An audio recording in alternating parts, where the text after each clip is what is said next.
Hello everyone, Timbo here, and it's time for another devlog. I know it's been a little while. I did try recording this once. I went through the entire thing and then realised that my microphone was muted, so I am actually recording my microphone this time. Okay, so what has changed since the last devlog? As you can see, Starting Island looks pretty similar to how it was, but over here in level 1, we have a lot of new things to show off. So if I just boot the game up,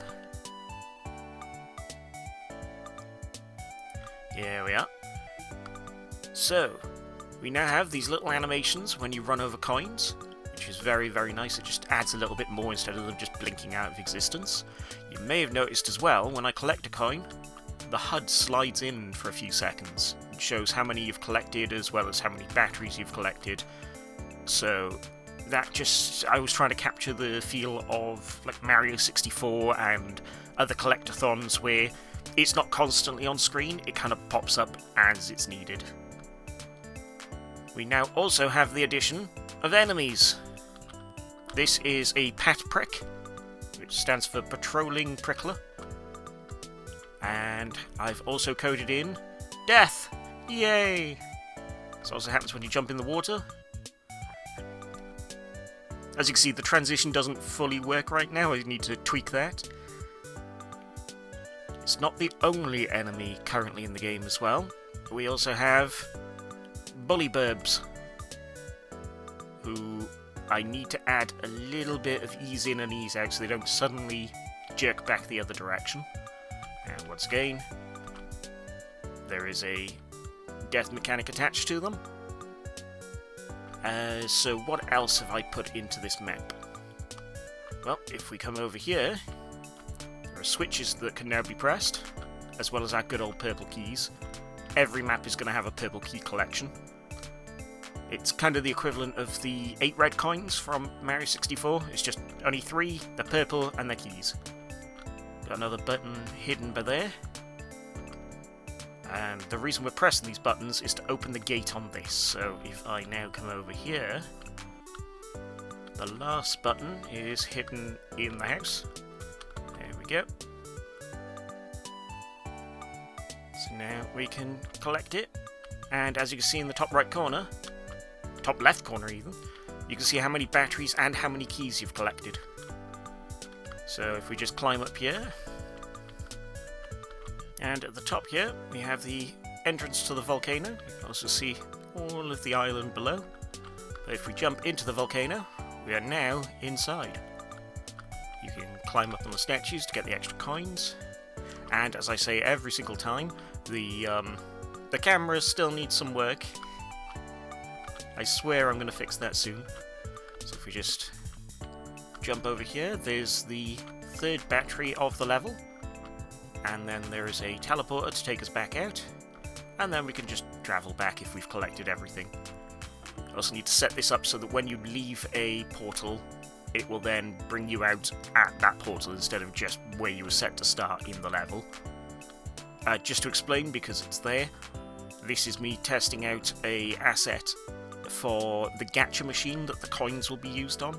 So when you collect coins, you'll be able to go to a little shop and you'll be able to buy gacha, which will just be like little stickers and cosmetic things, just silly little collectibles to give people something to work towards. So, the portal to level 2. It isn't actually working yet. It will be soon, I promise, but I will show you where it takes us. Welcome to level 2, a snow level. As you can see, straight away up there you can see that there's a purple key that you can't get to as a bit of an incentive to go exploring. Beyond the big tree, we now have a cave system. So up here there will probably be an NPC you have to interact with to activate stuff that will go on in this room. As you can see, everything's quite barren right now. Let's get a little sneak peek at another room. If we come back down, this is a place that really shows the problems of the camera, because it's a small area, meaning the camera does not like it at all. In here, it's a little jumping thing to get to the other purple key. Also, this ice cave is entirely built on an oil reserve But the NPCs here will actually not be collecting the oil, they don't care about that. They are collecting snow rocks, also known as ice. Big money in that ice. So over there will be a jumping puzzle with moving platforms to get a battery. And then in here, if we just jump across this, there'll be some kind of enemies here to make this a bit more tricky. And up here is the third key.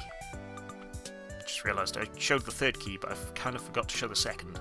There'll be a moving platform in here as well. To get the second key, there isn't one right now, so you can't actually make the jump. So if I come out of this, as you can see, it's a very, very simple setup, very basic geometry. I'm still using trench broom for my geometry, which is a lot of fun. But I've made it look like there's more going on beyond the actual level than there is. So if we come up here, it's actually really, really ugly. Also, for my own entertainment, something that no one will ever see, but the Illuminati is real. So that's about it for game design. I haven't made a huge amount of progress, I'll go into why in a moment, but you may also have noticed in the background I am not playing Ace Attorney music this time.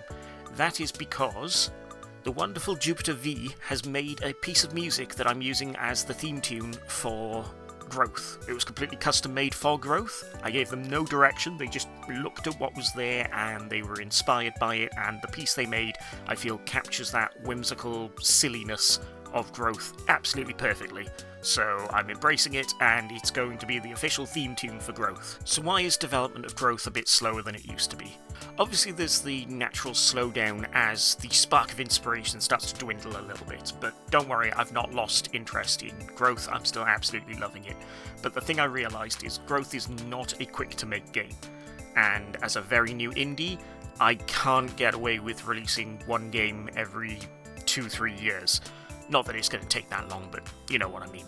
So I have started work on some other side projects, which are much quicker games that I can turn around, just to keep my name out there and keep releasing stuff so that when Growth comes out, I've built up a bit of a reputation for myself. Hopefully a good reputation. I'm going to be doing a dedicated video soon on the one that's currently in production. There are two projects, Fishy Capers, Guilty Until Proven Innocent, and Liminaut.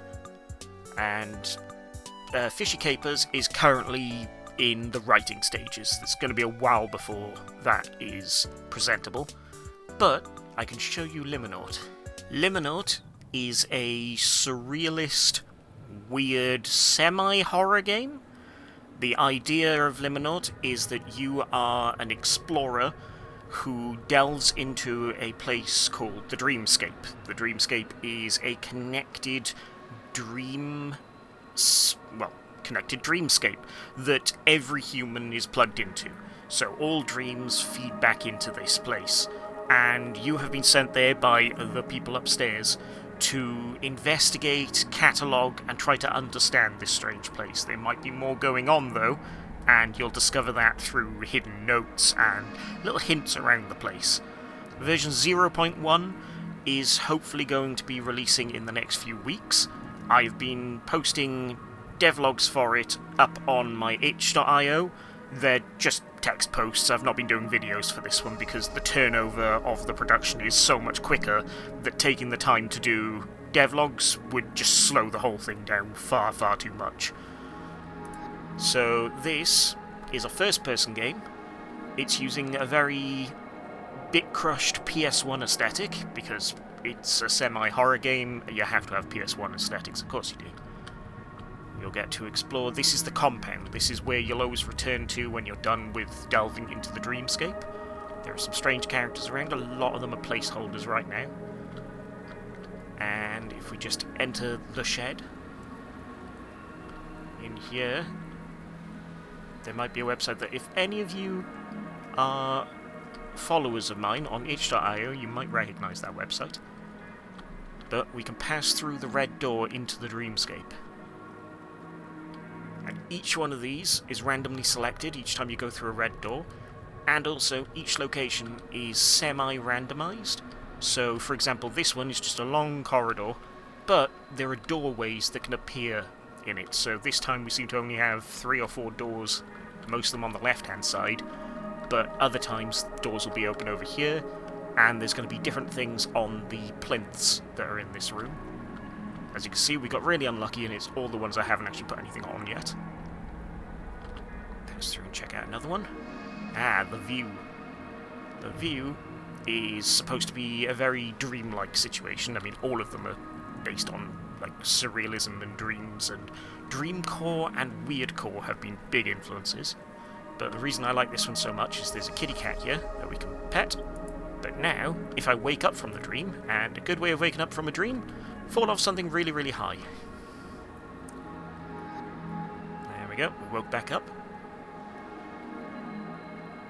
So, first of all, there are pictures of the locations that we've been to have now appeared on our wall. Every time you delve in, you'll bring little bits back with you to the compound. But because we pet that kitty, it has now followed us back to the compound. Although bringing things out of the dreamscape may not be a very safe thing to do. So yeah, this is Liminaut. I've been working on it for about a week and a half, 2 weeks, and already there are 16 locations you can travel to. I'm going to release version 0.1 when I hit about 20 spaces that you'll be able to enter. They're all randomised on the order you go through them. There isn't an ending to the game yet, that's something that will come in a later version. But right now it's just about creating a surrealist dreamscape that people can explore and try to figure out the meaning behind it. There is a meaning behind a lot of it, but I'm going very David Lynch on this and not telling you what that is. Rest in peace, David Lynch.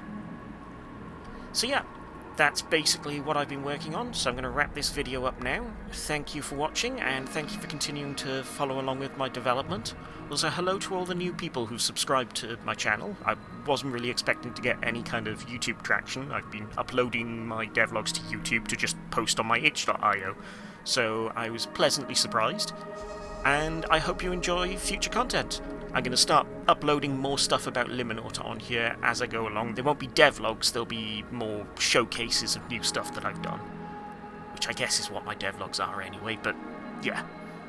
So, yeah, I will wrap it up now and get back to work. I hope to see you all next time. Right, ta-ra!